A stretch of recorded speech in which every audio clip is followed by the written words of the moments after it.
Some health professionals are speaking out today about the claims that, well, 1 in 8 children having mental health problems are, well, frankly, ludicrous. This was one of the claims that was made by NHS Digital last week. We talked about it on the show. They said that 1 in 8 5 to 19-year-olds had a mental disorder of some kind in 2017. That's 12.8%. They surveyed them in England and found they had a mental disorder according to this major report. Now, we talked about this on the show, and I raised some concerns about this, about, well, what are we actually classifying as a mental health problem? Well, let's talk about this now with consultant clinical psychologist Dr. Lucy Johnstone. Good morning to you. Good morning. Good morning. Now, there's a new report out today from you and other like-minded colleagues questioning whether or not this is actually likely to be the case. What are your views? Well, my view is that this is actually a useful and thorough report. So I think we can actually take it as evidence that there are rising levels of unhappiness among children and young people. And actually, there have been a number of other reports saying the same things. So it's not that we have a problem with.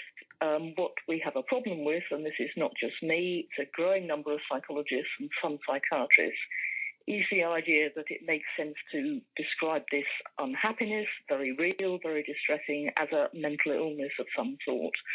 And there's a number of problems with doing that, one of which is it tends to obscure the connection between what young children and young people are feeling and doing and saying, and between their life circumstances. So we end up talking about something rather mysterious called a mental disorder instead of looking at the context of their lives. It's exactly. Are the symptoms, if such as they are, that they are exhibiting, are they actually a completely normal and real human response to difficult circumstances, whether it's problems at home or other issues at school?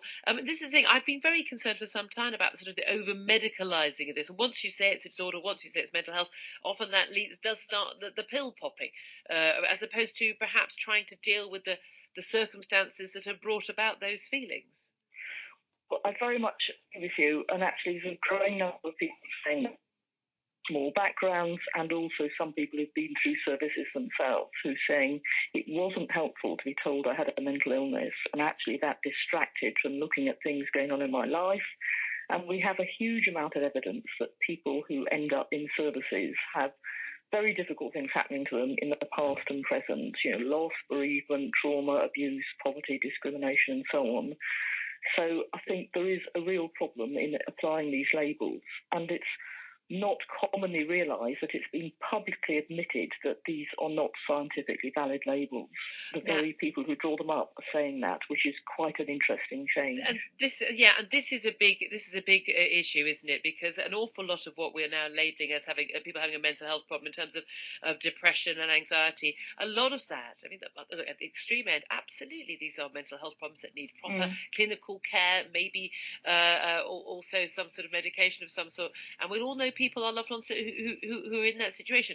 But for an awful lot, and my guess is actually the majority, these are reactions, as I say, to life events. That, child who's lost a parent, some nasty divorces, abuse in the home, other issues which are going to clearly be very, very traumatic for the child, and their reaction is well within the normal range of reactions to those circumstances. Yeah.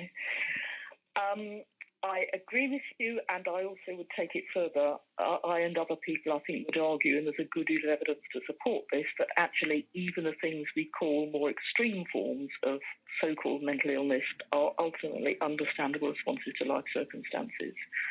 I mean, actually, if you look at the lives of anyone who have some of the more severe labels, if you like, things like bipolar disorder and schizophrenia and so on, there's a great deal of evidence that even those more unusual and very real and distressing experiences can be traced back to life circumstances. So I think I'm actually saying something a bit more radical than you, that actually everything can be understood ultimately. Yes. These are understandable responses to very difficult circumstances. And in which case, if we treat it as a mental health disorder, we're saying there's something wrong with the child as opposed to something wrong with the circumstances they're being raised in, and maybe we're tackling the wrong end of the problem, which means we're actually doing more harm than good by putting these labels on children. Well, I think that can happen. It's often done with the best of intentions. This report is not unique in this respect. This is the language we use. It seeps very deeply into public consciousness. Most journalists use it. Most media articles use it. But actually, there was a United Nations report only last week looking at the extreme levels of deprivation suffered by the poorer families. Now, it looks like some of the children identified in this report were also coming from families struggling to make ends meet on benefits. As soon as we say, unfortunately, as well as coming from a family living on benefits and who are struggling to make ends meet and being bullied and being under social media pressure, you've unfortunately developed a mental illness, then, as you say, we somehow are focusing on the child as though there's something wrong or unusual or abnormal with the way they're reacting. That's not helpful for the child or the young person. We do the same thing in adult services as well. And it's like we're mopping up the floor when the tap's running. We need to look at why our young people and adults and the population in general is actually suffering such high levels of distress. Dr. Lucy Johnstone, pleasure to speak to you, a consultant clinical psychologist. So thank you very much indeed.